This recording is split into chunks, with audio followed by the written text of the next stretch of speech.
the Hiby FC6. This right here is a $300 R2R dongle DAC made by Hiby, and supposedly this thing is directly competing with the RU6 from Cayenne. Now, how does Hiby fare and compete with its direct competitor? Let's find out.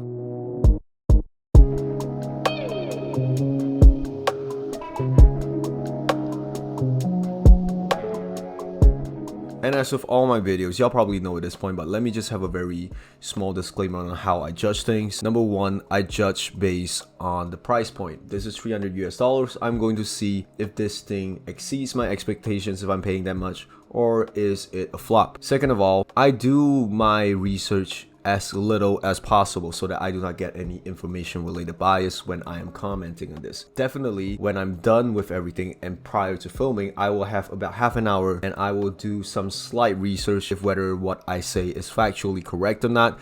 But other than that, y'all know that this whole hobby is very subjective. And in terms of why you clicked on this video, I'm pretty sure you want to hear more on how this thing sounds rather than how does this R2R resistor ladder works. Y'all just want a good video so that you can base this to have a very good purchase decision, and this is what I'm gonna deliver. So without further ado, no more ramblings, let's talk about the RU6. For $300, you're definitely getting what you are paying for. You have some standard volume knobs right here. You have a one button that could cycle through a few things like oversampling, no oversampling, as well as a few filters. And the only two connection points is one USB-C, which is where you connect stuff to, and the other part is the only output, the 3.5 focus, goddamn it. And the second part is the 3.5 unbalanced output, which honestly I am quite disappointed. You're already paying $200 and up. Why not just give me a balanced output? Like heck, even something like the Tungsten Space already gives me a balanced output. Why can't you guys just, at least say that you could do it for us? But regardless of that, this is just one of my small gripes about the FC6. Now, I've used this FC6 for about 20 hours, and these are all the points that I have written down. Listen to the Hiby FC6 with the Not Brand Pursuer of Emotions. I listened to my XBAs as well as the In Time Show DD. Review on that very soon. This is how I feel about the Hiby FC6. In general, it has a very analog and neutral sound to it, and overall dynamics, if we're comparing it with this price point and towards the RU6, it is definitely more well performing across the spectrum. Overall, starting with the bass. In terms of how this thing accentuates the bass, I think the easiest way for me to explain this is literally everything just sounds more beefy basically. You can feel like things sound more flowy, things sound more vibey, but you feel like everything is more thick. You can feel like the bass, the low end is kind of going more low, it kind of goes more dark, and it has sort of a volume to it. Sub bass overall definitely has a significant roll off, but the rumbles are present like I said, and it goes again as deep as I want it to be. The lower and mid bass are quite good as well in terms of how much they amplified it in terms of body. Everything sounds more mature, everything sounds more structured, and with the overtones that complement all of those bass licks and stuff like that, and all of those kicks, everything just sounds quite good. Like the overtones are quite lean, so you have a very good contrast of a boominess towards a final tactile type of texture accompanying it instantaneously. Mids overall, I particularly like this because it is very unprocessed and very unforgiving. But overall, when we're talking about vocals in general, everything again sounds very analog, everything sounds slightly more rugged compared to the RU6. RU6 might sound a little bit more simple. This thing has a little bit more complexity to it. Like the dynamics of the RU6 are good. This thing is kind of like a slight pro version of it. And this overall increases the slight silkiness of vocals. I'm not talking about males or females. I'm just talking in general. If you're comparing this with the RU6 sounds more beefier in terms of the vocals. Everything sounds slightly more body, but this thing has body and has a silkiness to it as well. Now, female vocals overall, sometimes when mixes definitely have some type of a thinned down mastering. This thing overall increases all those and fixes all those thinness that you have from female vocals, which is a plus. The S's, the hisses, all those are more mature and don't have a sibilance to it as well. Everything definitely sounds good. but everything just, cuts off and compresses very nicely at the end. And mid-range overall in terms of how it handles instruments. Overall, I only hear everything sounding more rounded and everything sounds slightly more balanced in terms of the overtones.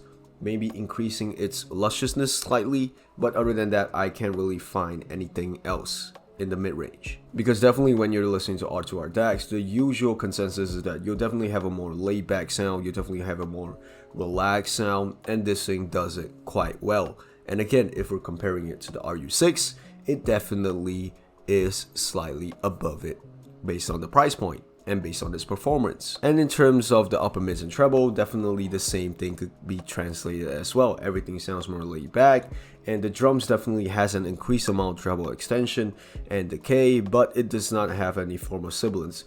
And for some weird reason, sometimes I like to say it like this: the thing is increased in terms of extension, the thing is increased in terms of its amplitude, but it does not sound sibilant, it does not sound heaty, it does not sound splashy. It still maintains its level of aggression in terms of what it's trying to present, but it covers it all very, very well with its own processing. So props to R2R DACs, props to Hiby FC6 for being able to do that. And oh yeah, one more thing. Definitely airiness of certain IEMs are definitely more amplified using the FC6. So yeah, if you like airy stuff, this thing is probably a good take for you. And last but not least, in terms of how this thing improves technicalities, this is what I could hear.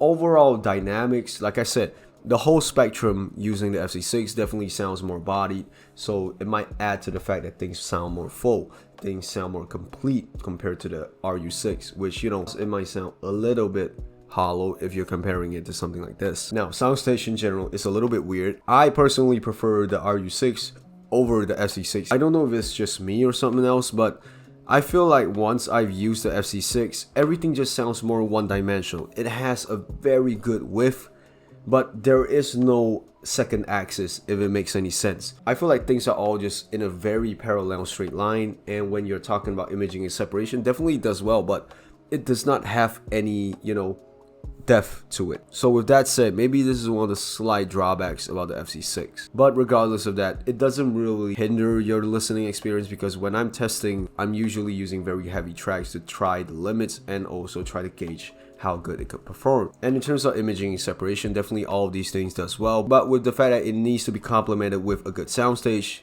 I'm docking points slightly for that, if it makes any sense. And last but not least, in terms of detail retrieval, definitely, like, again, if you are talking about an R2R DAC, it is going to lag compared to, like, your standard Delta Sigma DACs, but in its own right, this thing could also give you very, very good amounts of details overall, with very, very good analog type of presentations towards all the macro details, all the micro details, even sprinkling a little bit of it in the overtones. And comparing the FC6 with the RU6, this one in general definitely comes ahead from the RU6.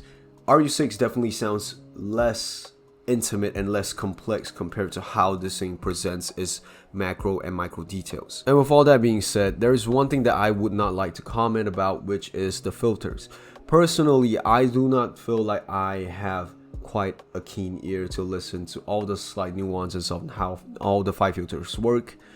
Maybe I can only comment on oversampling because I could hear that. I forgot which one is which, but one sounds more flat, one sounds more balanced, and that is it. I can't hear much on the Darwin Ultra and all of those filter types, other than maybe it has slight extension changes. So with all that being said, this is my personal conclusion on the Hiby FC6.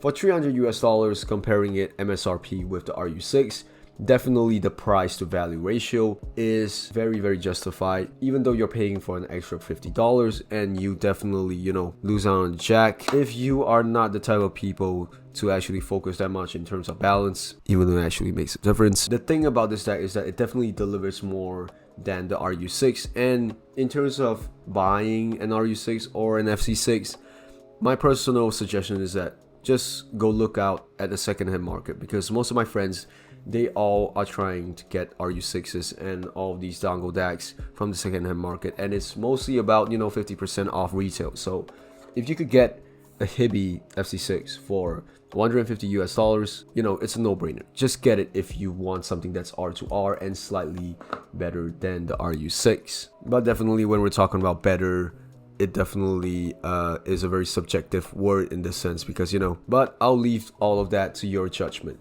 How do you feel about the RU6? How do you feel about it? But I'll leave all that to your judgment. How do you feel about the FC6? Have you heard it? Is it good? Leave your comments down below. I'm very sure one of the comments I got back then when I was reviewing something, they did say the FC6 is better. I'm very interested to know what you feel about this. But with all that being said, thank you for watching, and I'll see you guys very soon in the next video. Have a good day.